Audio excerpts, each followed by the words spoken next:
हर हर महादेव दोस्तों, आप सभी पर भगवान शिव का आशीर्वाद और कृपा बनी रहे। दोस्तों, आज सावन मास का दूसरा दिन है, तो आइए चलते हैं दूसरे दिन की कथा की ओर। लेकिन उससे पहले कमेंट में हर हर महादेव लिखना ना भूलें। आइए अब भगवान की कथा प्रारंभ करते हैं। दोस्तों, भक्ति एक ऐसा भाव है जो सच्चे हृदय की पुकार होता है, जो केवल भगवान तक पहुंचती है। लेकिन वह हर कोई जो पूजा करता है, व्रत रखता है, दान देता है, वही सच्चा भक्त है, या फिर वह जो चुपचाप किसी भूखे को खाना खिला दे, किसी रोते को हंसा दे। आज की कहानी एक ऐसे ही रहस्य से भरी है, तो आइए सुनते हैं आज की कहानी। बहुत समय पहले की बात है। एक पहाड़ी राज्य था शिवगढ़। वहाँ एक बहुत ही प्राचीन और प्रसिद्ध मंदिर था, महादेवेश्वर धाम, जिसे स्वयं भगवान शिव का निवास माना जाता था। वहाँ हर वर्ष श्रावण मास में बहुत विशाल मेला लगता था और देश विदेश से श्रद्धालु वहाँ पूजा करने आते थे। उस वर्ष भी सावन का महीना आया। कांवड़िए, साधु संत, राजा महाराजा, अमीर व्यापारी सभी भगवान के दर्शन करने मंदिर आए। मंदिर को स्वर्ण मणियों, फूलों और दीपों से सजाया गया था। हवा में घंटियों की गूंज, शंखों का स्वर और हर हर महादेव के जयकारे गूंज रहे थे। एक दिन ठीक भोर में जब आरती हो रही थी, मंदिर के गर्भगृह में एक दिव्य प्रकाश हुआ। आकाश से एक अद्भुत रत्नों से जड़ा भक्ति हार उतरा। उसी समय आकाशवाणी हुई, जो भी महादेव का सबसे प्यारा भक्त होगा, यह दिव्य हार उसी के गले में स्वयं आकर सुशोभित हो जाएगा, अन्यथा यह हार मिट्टी का बन जाएगा। अब भक्तों में खलबली मच गई। सबने सोचा, अब भगवान हमारी भक्ति को देखेंगे और हमें यह सम्मान मिलेगा। सबसे पहले एक प्रसिद्ध विद्वान पंडित आगे आए और बोले, मैंने हजारों शास्त्र पढ़े हैं, अनेक यज्ञ किए हैं, मेरे जैसा ज्ञानी शिव भक्त कोई नहीं। वे जैसे ही हार के पास पहुंचे, हार मिट्टी का हो गया। फिर नगर के राजा आए।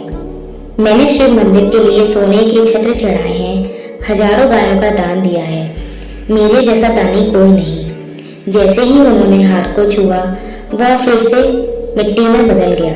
अब एक अमीर व्यापारी आया और बोला, मैंने अपने धन से शिवलिंग पर 1.25 मन दूध चढ़ाया है। जैसे ही उसने हार को उठाना चाहा, वह चुपचाप जमीन पर गिर गया और फिर से मिट्टी में बदल गया। इस तरह एक एक करके कई लोग आए, पर हार किसी को नहीं मिला। अब सब लोग हैरान, दुखी और निराश हो गए थे।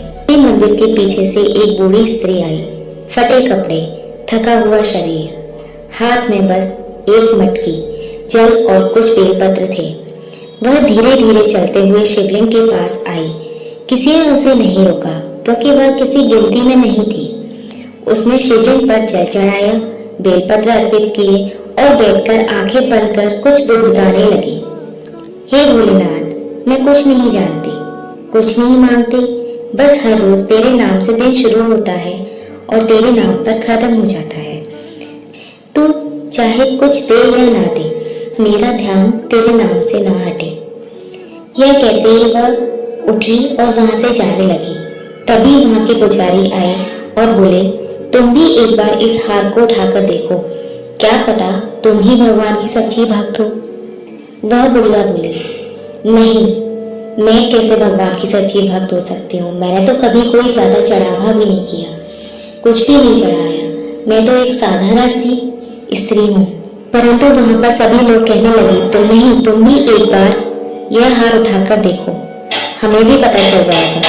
वहां पर उपस्थित भीड़ ने जब उस स्त्री से कई बार कहा, तो वह स्त्री राजी हो गई और वह जैसे ही हार के पास पहुंची, तभी एक आश्चर्यजनक दृश्य हुआ।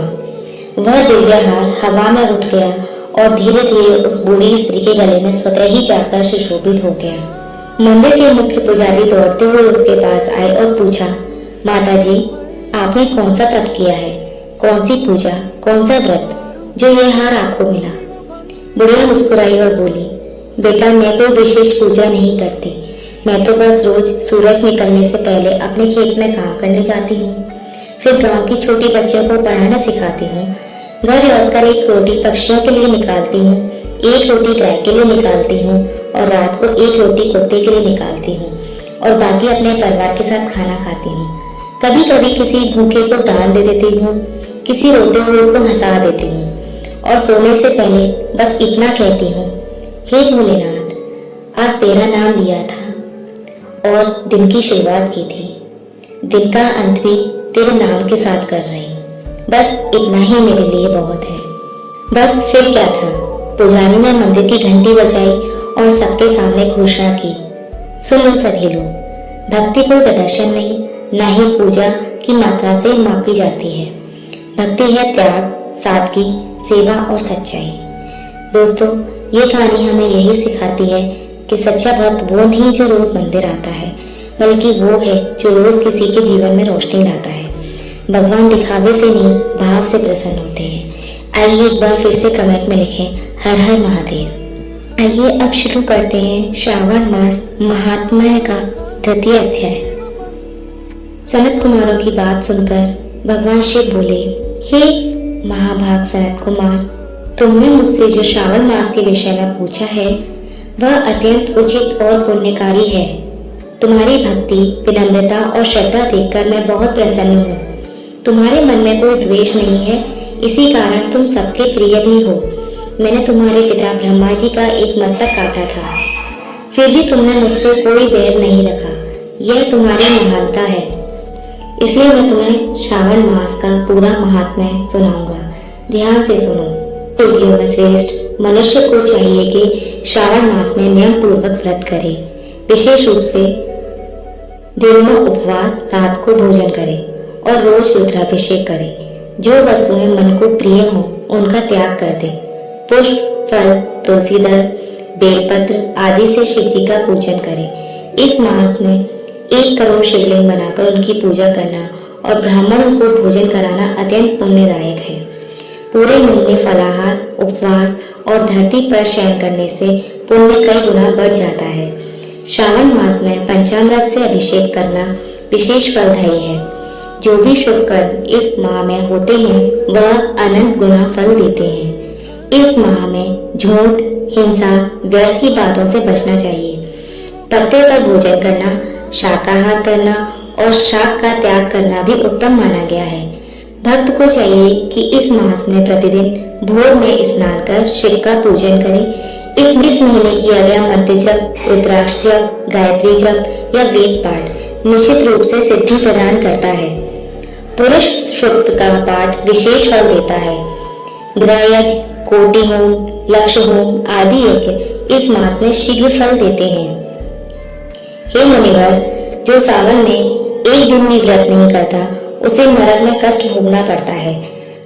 सावन मास कामनाओं को पूरा करने वाला और मोक्ष देने वाला महीना है। भगवान शिव ने आगे बताया, इस मास में सप्ताह के हर दिन के अनुसार अलग अलग व्रत बताए गए हैं।